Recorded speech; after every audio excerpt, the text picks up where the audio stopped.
These are not connected, right, to your Google Gmail account yet.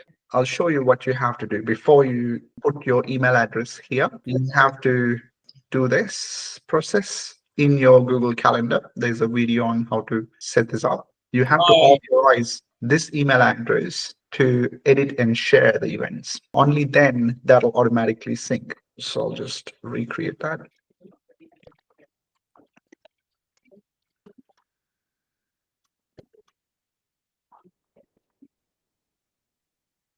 So once you create a customer into the system, it'll schedule that appointment here and also trigger an SMS. So that's kind of notifying the customer the appointment is scheduled. And if you want to change the wording in that SMS, you can do that in your cPanel under the settings, profile, appointment settings. If you change this, that's what they will get.